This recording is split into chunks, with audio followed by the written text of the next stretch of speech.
Energy के साथ मैं आप सभी लोगों का स्वागत करता हूं और होप करता हूं कि आप सभी लोग भी एनर्जेटिक होंगे। जो टॉपिक आज हम पढ़ने वाले हैं वो टॉपिक्स हैं आपके degradation of soil and conservation measures, water bodies and conservation of water. सबसे पहले टॉपिक जो आज हम पढ़ने वाले हैं वो टॉपिक है आपका डिग्रेडेशन ऑफ सॉइल, यानी सॉइल का डिग्रेडेशन। सबसे पहले हम जानते हैं यार कि ये वर्ड जो हम नया सुन रहे हैं डिग्रेडेशन, इसका मतलब क्या होता है। डिग्रेडेशन का सिंपल मतलब होता है किसी भी चीज़ के क्वालिटी क्वांटिटी में कमी आना। मैं आपको एग्जांपल देता हूँ। मान लीजिए एक कार है, वो कार अगर एक स्पेसिफिक डिस्टेंस को कवर करने में उसकी जो स्पीड आ रही है वो है उसकी 80 किलोमीटर पर आवर, लेकिन आफ्टर सम टाइम जो दोबारा उस कार ने उसने डिस्टेंस को कवर किया, अब उसकी स्पीड आ रही है 50 किलोमीटर पर आवर। तो हम ये देख रहे हैं कि दोनों स्पीडों में डिफरेंस है 30 किलोमीटर का, यानी उसके स्पीड में 30 किलोमीटर पर आवर की गिरावट आई है। इसी गिरावट को हम लोग डिग्रेडेशन कहते हैं। तो डिग्रेडेशन ऑफ सॉइल का सिंपल मतलब होता है सॉइल की क्वालिटी एंड क्वांटिटी में कमी आना।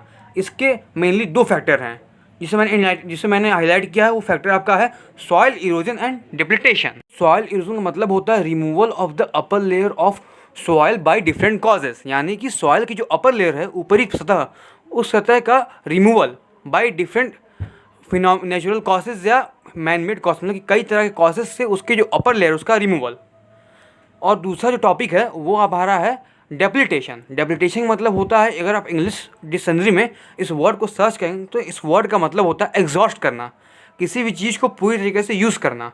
तो डेप्लीटेशन मतलब होता है ऑफ सॉइल का मतलब होगा कि सॉइल के अंदर जितने मिनरल्स हैं, जितने भी आपके उसकी न्यूट्रिशन क्वालिटीज़ हैं, उन सारे न्यूट्रिशन क्वालिटीज़ को आपका एग्जॉस्ट करना। तो आइए चलिए अब हम बात करते हैं कि किस तरह की क्या वो फैक्टर्स हैं जिन फैक्टर्स के थ्रू आपकी सॉइल इरोजन, डेप्लीटेशन या सिंपल उसको एक कंबाइंड वर्ड सकते हैं सॉइल डिग्रेडेशन होती है। तो इसमें कई फैक्टर हैं, जैसे आपका एक होता है डिफॉरेस्टेशन हुआ, एक होता है ओवरग्रेजिंग ऑफ कैटल्स, फिर आपका आ जाएगा landslide, flood, over use of chemical fertilisers and pesticide. तो ये कुछ प्रमुख कारण, मेन कारण जिनके थ्रू आपका सॉइल इरोजन होता है। डिफॉरेस्टेशन के बारे में, तो डिफॉरेस्टेशन का मतलब होता है जंगल को ख़त्म करना। तो आप देखेंगे कि मैंने एक पौधा तोड़ा है, उस पौधा की जो रूट है उस पर कुछ मिट्टी लगी है।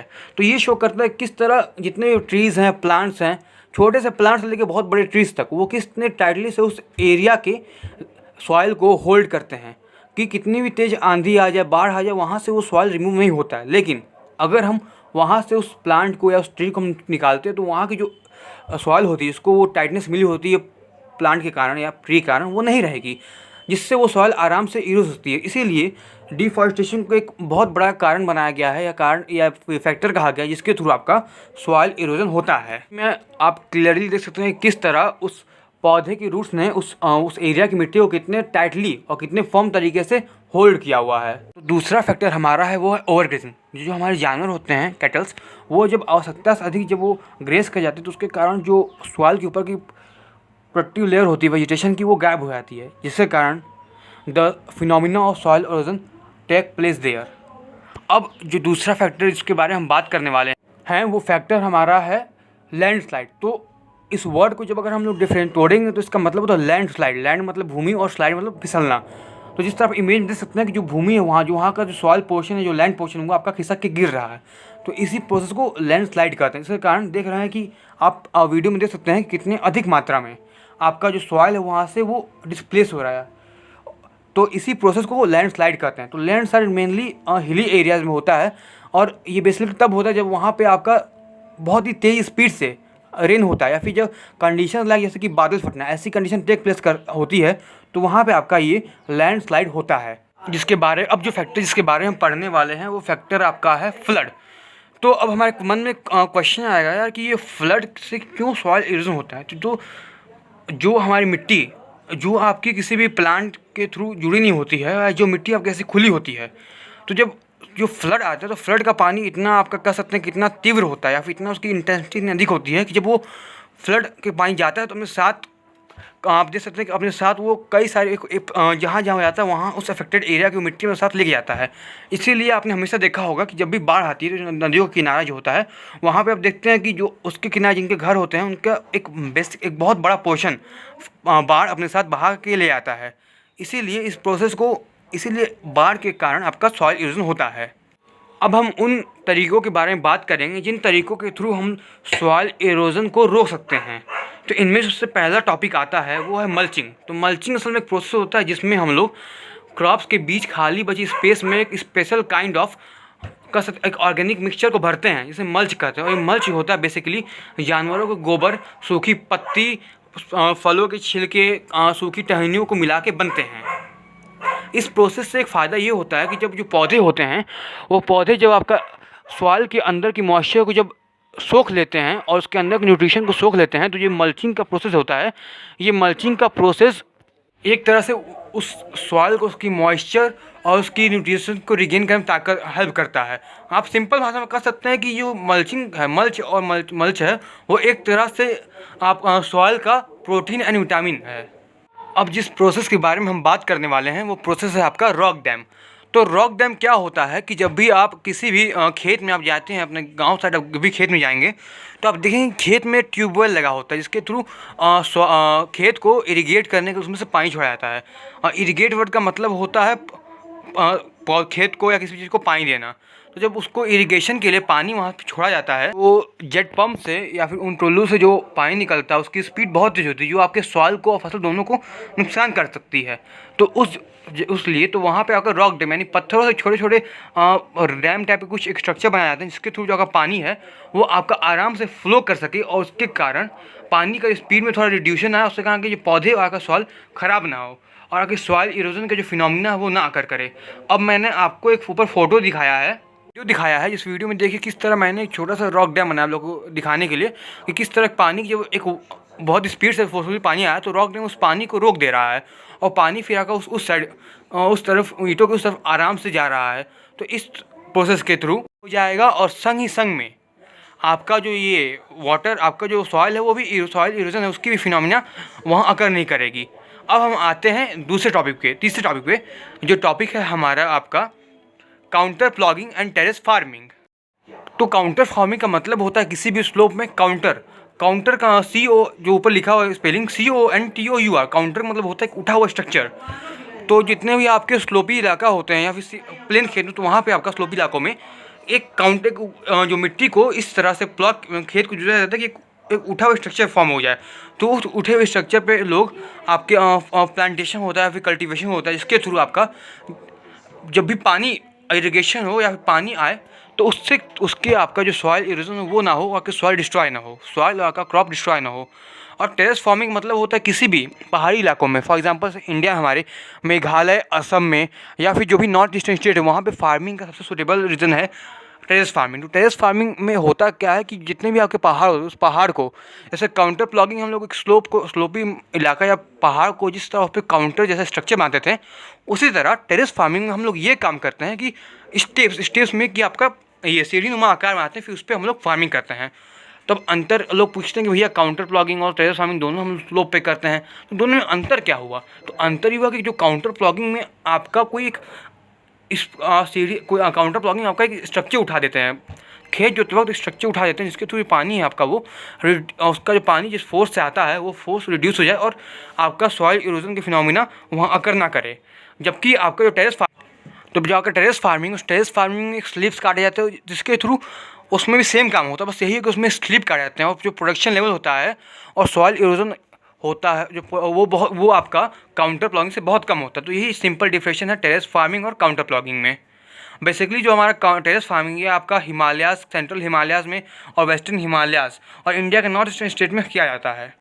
तो ये कुछ ऐसे तरीके हैं जिसके थ्रू हम लोग सॉइल इरोजन को ये तो कुछ ऐसे फैक्टर्स हैं जिसके थ्रू हम लोग सॉइल इरोजन को रोक सकते हैं। लेकिन अब आते हैं हम सॉइल डिप्लीटेशन के बारे में। तो सॉइल से पहले भी बता चुका हूँ, डिप्लीटेशन मतलब होता है कम्प्लीटली सॉइल के मिनरल को आपका वो ख़त्म कर देना।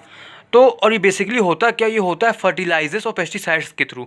तो अब जानते हैं फर्टिलाइजर्स क्या होते हैं। तो fertilisers are like a courier boy, जिस तरह तो वो करते क्या है कि कभी कभी होता क्या है कि जो प्लांट्स होते हैं वो थोड़े कमज़ोर होते हैं ग्राउंड से न्यूट्रिशन को एब्जॉर्ब करने के लिए। तो उस समय हम लोग आपका इन्हीं फर्टिलाइजर्स का यूज़ करते हैं जो ग्राउंड से उन न्यूट्रिएंट्स एंड प्रोटीन्स को या मिनरल्स को प्लांट तक पहुंचा सकते हैं। अब जैसे आप देख सकते हैं फिगर में ऊपर इस वीडियो में जो नीचे वाइट रेड डॉट्स हैं वो सारे डॉट्स आपका सॉइल का प्रोटीन है और जो ऊपर ब्लैक जो आपके ड्रॉप्स गिर रहे हैं वो असल में आपके फर्टिलाइजर्स हैं। तो यही फर्टिलाइजर्स आपके प्लांट को इतनी ताकत देते हैं कि प्लांट उन न्यूट्रिशंस को एब्जॉर्ब कर सके। तो अब होता क्या है कि जब आदमी ओवर यूज़ करता है फर्टिलाइजर्स का, तो वो फर्टिलाइजर जो प्लांट होते हैं, प्लांट के सारे न्यूट्रिशन को एब्जॉर्ब कर लेते हैं, जिसके कारण प्लांट जो आपका वो सॉइल हुआ, वो लैंड हुआ, वो हो जाता है बैरन यानी बंजर। तो इसीलिए हमें कभी भी फर्टिलाइजर्स का प्रयोग नहीं करना चाहिए। दूसरी बात, ये जो केमिकल फर्टिलाइजर्स होते हैं, ये फर्टिलाइजर सॉइल को पॉइजनस इन नेचर कर देते हैं, जिसके थ्रू जो सॉइल है उस पर अब आगे ग्रोथ नहीं हो सकती है, और ग्रोथ भी होगी तो जो वेजिटेबल्स होंगे वो ह्यूमन हेल्थ के लिए अच्छे नहीं होंगे। इसीलिए इसके अंदर हम लोग इसीलिए जब भी हम ये काम करते हैं तो हमेशा हमको फर्टिलाइजर्स के रूप में नेचुरल फर्टिलाइजर्स को यूज़ करना चाहिए, और पेस्टिसाइड भी यही सेम इम्पैक्ट देता है। इसीलिए पेस्टिसाइड जगह हम लोग कुछ नेचुरल रेमेडीज़ हैं जिनको हम लोग यूज़ कर सकते हैं। तो ये कुछ ऐसे मेजर्स हैं जिसके थ्रू हम लोग सॉइल के डिप्लीटेशन को रोक सकते हैं। अब हम जिस नए टॉपिक को स्टार्ट करने जा रहे हैं वो नया टॉपिक है वाटर। अब सभी लोगों को वाटर के बारे में बताने की उतनी खास जरूरत नहीं, आप सभी लोग जानते हैं कि वाटर होता क्या है। तो वाटर हमारे लिए बहुत ही इंपॉर्टेंट रिसोर्स है, रिन्यूएबल रिसोर्स है, जिसके बिना हम अपनी जीवन की कल्पना नहीं कर सकते हैं। तो वाटर का जो केमिकल फार्मूला है, उसका केमिकल फार्मूला आपका है H2O, 2 हाइड्रोजन और 1 ऑक्सीजन। और इवन हमारी बॉडी के 70% हिस्से में वाटर है। इवन हमारे अर्थ के 73% हिस्सा है वो पूरा वाटर से कवर्ड है। लेकिन जो वाटर हम यूज़ करते हैं, जो वाटर उसको हम पीते हैं, अपने खाने के लिए यूज़ करते हैं, वो जो वाटर होता है वो उसे फ्रेश वाटर कहते हैं। ये फ्रेश वाटर प्रेजेंट में पूरे वर्ल्ड में बहुत कम है। पूरे वर्ल्ड में there is only 2.3% of fresh water available, यानी कि पूरे विश्व में इस वक्त केवल 2.3% से भी कम फ्रेश वाटर अवेलेबल है। इसका रीज़न कौन है? इसके रीज़न है कि जो ह्यूमंस हैं उन्होंने वाटर का इतनी बुरी तरीके से मिसयूज़ किया है, उस वाटर को पॉल्यूट किया है कि प्रेजेंट डेट में हमारे पास इवन कई जगहों पे पानी पीने के लिए भी लोगों को अवेलेबल नहीं है। एग्जाम्पल आप राजस्थान का ले, वहाँ भी आज भी राजस्थान के कई एरियाज़ में लोगों को कितने मील तक दूर चलना पड़ता है पानी को लाने के लिए। अब हम बात करने वाले हैं फॉर्मेशन ऑफ वाटर पे। तो किस तरह वाटर फॉर्म होता है, आप स्क्रीन पे एक इमेज देख रहे हैं, उस इमेज में दिखा रहा है कि क्लाउड से पहले पानी रेनफॉल हो रहा है। वो रेनफॉल कुछ आपका ग्राउंड वाटर में एब्जॉर्ब हो रहा है, जो आपका जाके डायरेक्ट ओशन में मिल रहा है, और दूसरा आपका जो है मतलब जो उसके अंदर बीच में जो ग्राउंड वाटर वो गर्मी पड़ने के कारण आपका ट्रांसपीरेशन मतलब होता है कि थ्रू सॉइल के अंदर से वो वाटर जो आपका है वो आपका इवापोरेट हो रहा है। वो वाटर इवापोरेट होकर आपका क्लाउड में इवापोरेट यानी वो आपका लिक्विड स्टेट से आपका गैस स्टेट में कन्वर्ट हो रहा है, और कन्वर्ट होकर वो एक क्लाउड का फॉर्मेशन ले रहा है। अब हम ये जानते हैं कि यार इवापोरेशन और वेपराइजेशन में अंतर क्या है। तो देखिए, इवापोरेशन का सिंपल मतलब होता है कि आपकी जो बॉइलिंग डिग्री टेम्परेचर 100 डिग्री, उसके कम temperature for example 30 degree Celsius 40 degree Celsius, उस पर जो आपका वाटर है वो इवापोरेट होकर यानी अपना वो जब स्टेट चेंज करता है, स्टेट यानी कि from liquid state to vapour state. तो इस प्रोसेस को हम लोग या इस फिनोमिना को हम लोग इवापोरेशन करते हैं। उसी तरह जो आपका वाटर है वो इवापोरेट होकर फिर क्लाउड के फॉर्मेशन में होता है। फिर वही क्लाउड आपका रेनफॉल यानी कि रेन के फॉर्म में वाटर को वेपर मीडियम यानी कि गैसेज स्टेट से उसको फिर वाटर को वो लिक्विड स्टेट में चेंज करता है। तो ये इस प्रोसेस को हम लोग कहते हैं वाटर साइकिल। तो इस प्रोसेस आप समझ गए हो किस तरह वाटर का फॉर्मेशन हो रहा है। अब हम बात करने वाले हैं कि वो क्या 2 मेजर ऐसे सोर्स हैं जिसके थ्रू हमारा वाटर पॉल्यूट हो रहा है। तो इंडिया में वाटर पॉल्यूशन या फिर वर्ल्ड में वाटर पॉल्यूशन के 2 सबसे बड़े रीज़न है कि फैक्ट्रीज़ जो बिना अपने केमिकल वेस्ट को ट्रीट किए उसको डायरेक्ट पानियों में लोग डिस्चार्ज कर देते हैं। और दूसरा फैक्टर है कि जो हमारे शहरों में, चाहे वो छोटा शहर हो बड़ा शहर हो, उस शहर में आपके जो सीवेज प्लांट यानी जो नालियाँ बहती है, उस नालियाँ के पानी को भी बिना आपका ट्रीट किए उसको डायरेक्टली समुद्र या नदियों में छोड़ जाता है, जिसके कारण नदियों का लेवल गिर रहा है। तो अब इसको हम किस तरह से अच्छा कर सकते हैं या फिर इस प्रोसेस को हम लोग किस तरीके से इस चीज़ को सुधार सकते हैं। तो बेसिकली जो मेजर्स हम ले सकते हैं जिसके थ्रू हम लोग वाटर पॉल्यूशन को रोक सकते हैं, इसमें पहला और सबसे मेन है वाटर ट्रीटमेंट प्लांट। कि जितने भी केमिकल वेस्ट है या वाटर उसको हम लोग बाकायदा उसको हम लोग प्योरीफाई करके फिर उसको वाटर बॉडी में डिस्चार्ज करें। दूसरा है कि जितने भी हमारे घर का ये वेस्ट होता है या गार्बेज होता है, उस गार्बेज को किसी गार्बेज बिन में हम लोग डंप करें on the place of dumping it in the water bodies. आप लोग जो पिक्चर देख रहे हैं उस पिक्चर में देख रहे हैं कई सारे लोग जो हैं वो हाथ में प्लास्टिक के मटके और बाल्टी पकड़े खड़े हुए हैं टैंकर के सामने। तो ये पता है पिक्चर कहाँ की है? ये पिक्चर इंडिया के सबसे बड़े महाशहरों में से एक चेन्नई की है। चेन्नई में पिछले साल एक बहुत बड़ी ट्रेजेडी हो गई थी। वहाँ का जो ग्राउंड वाटर है वो पूरी तरीके से एग्जॉस्ट हो गया था, जिसके कारण चेन्नई में वाटर स्कैर्सिटी की बहुत बड़ी प्रॉब्लम आ गई। फिर उसके बाद गवर्नमेंट ऑफ इंडिया ने एक स्पेशल ट्रेन चलाई जिसमें कई टैंकर्स में पानी को भर के चेन्नई के लोगों तक पहुंचाया गया। लेकिन अब आप सबके मन में क्वेश्चन आ रहा है कि सर आज से कुछ साल मतलब कि 1-2 साल पहले चेन्नई में बहुत भयंकर बाढ़ आया, तो आखिर वो बाढ़ का पानी कहाँ गया? तो जो बाढ़ का पानी था वो पानी आपका सीवेज के थ्रू जाके आपका सागर मिल गया, और इस तरह जो रेन वाटर था वो बिल्कुल ही कम्प्लीटली यूज़लेस हो गया, क्योंकि वहाँ कोई ऐसा स्रोत नहीं था, ऐसा तरीका है जिसके थ्रू उस रेन वाटर को ग्राउंड वाटर में तब्दील किया जा सके। तो इस प्रॉब्लम से निपटने का सबसे बड़ा सॉल्यूशन है rain water harvesting. Rain water harvesting क्या है? एक ऐसा प्रोसेस इसके थ्रू जो भी बरसात का पानी होता है उसे कलेक्ट करके हम लोग अपने ग्राउंड वाटर को रिचार्ज कर सकते हैं। जिस तरह हम इलेक्ट्रिसिटी की मदद से अपने इन्वर्टर को चार्ज करते हैं, अपनी बैटरीज को चार्ज करते हैं कि जब भी इलेक्ट्रिसिटी ना रहे तो हम उस वाटर का यूज़ कर सकें, उसी प्रकार हम ग्राउंड वाटर को रिचार्ज करते हैं, जिसके थ्रू मान लीजिए कहीं पानी की दिक्कत है तो उस पानी को हम लोग यूज़ कर सकते हैं।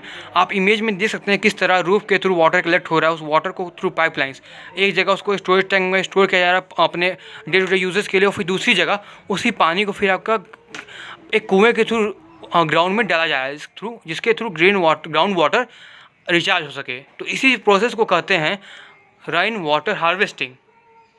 तो प्लीज़ ये लेक्चर आज ख़त्म हो गया है। इस लेक्चर का कोई भी अगर टॉपिक छूट गया हो तो प्लीज़ उस टॉपिक के बारे में आप मुझे बताएं। कमेंट सेक्शन में उस टॉपिक को आप बताएं कि सही टॉपिक छूट गया। मैं इस टॉपिक को अगले वीडियो में कवर अप कर लूँगा। और दूसरी बात कि प्लीज़ अगर आपको इस वीडियो में कोई भी आपको मॉडिफिकेशन चाहिए तो प्लीज़ उसको कमेंट बॉक्स में आप मुझे बता दीजिए। तो please like my video, share my video and subscribe to my channel Magna Platina for more informative knowledge. Thank you so much.